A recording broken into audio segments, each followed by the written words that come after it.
It's really my great pleasure to be again in Christchurch, and I'm really very happy to work with these excellent partners, including Martin Holland from University of Canterbury. As a person in charge of this project, I'm really very happy, and I think we will produce very meaningful and significant outputs. I'd like to begin my initial intervention by sharing with you an episode. End of June 2016, I've got a call, and that was actually an emergency call from the then EU ambassador to Korea, Gerhard Sabatier. He called me, and his first word was, "Someone, you have to help me." Why? I asked.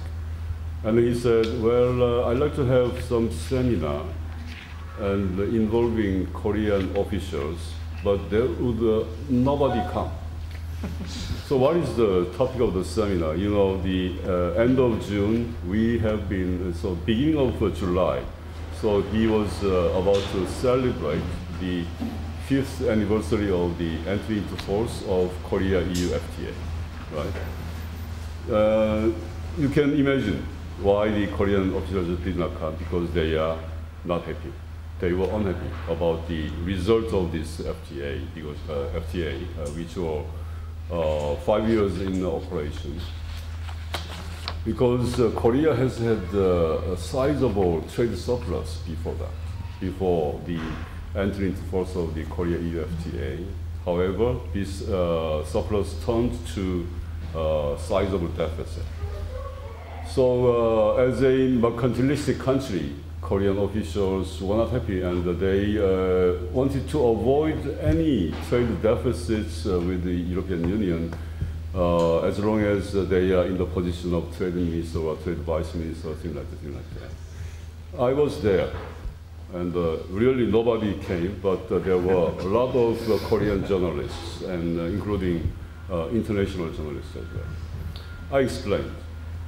The substantial part of this trade deficit was due to the not FTA, but due to Eurozone debt crisis.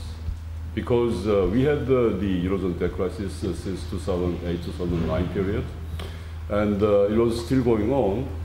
And that has impacted a lot the trade relations between Korea and the EU, because Eurozone debt crisis implies for the European Union declining purchasing power.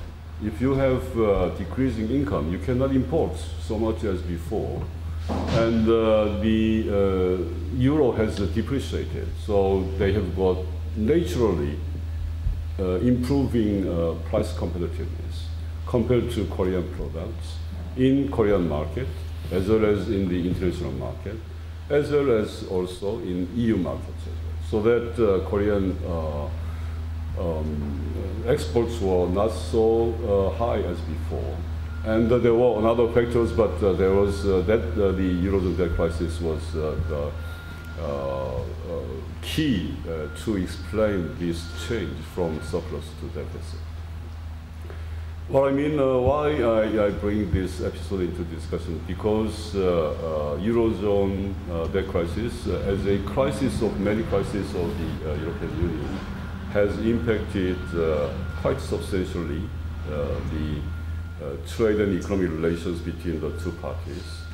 However, other crises, refugee crisis, Brexit, including Brexit, did not affect the bilateral relations so much. As I noted, Korea is a mercantilistic country, and if you have media analysis about Korea's perception on the European Union, European Union is not so much perceived as a global political security actor. We have, for that area, United States as a strong ally for Korea.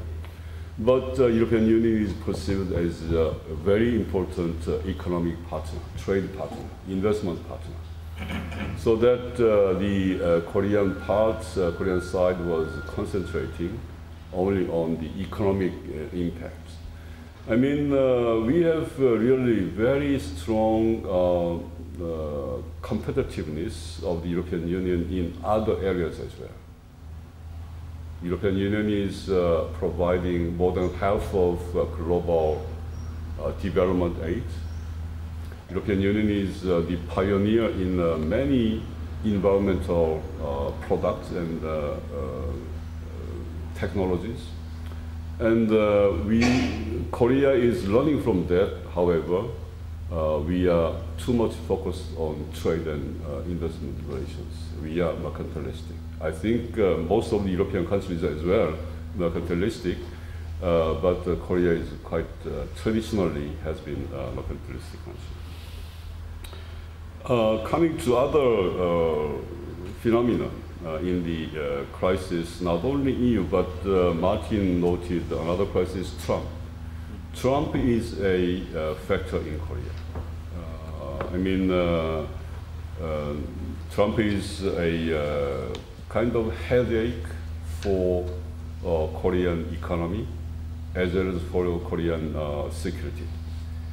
I'm not saying that he's more headache than Kim Jong-un in North Korea, but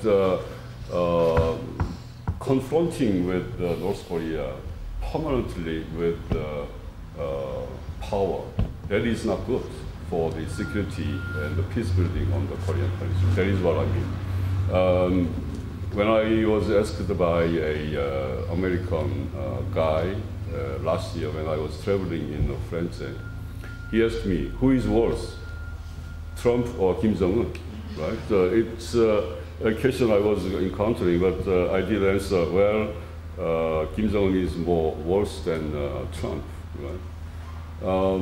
But in terms of trade and investment relations, the Trump is providing kind of headache, increasingly headache to Korean business sector, as well as therefore to the Korean public sector, the officials as well.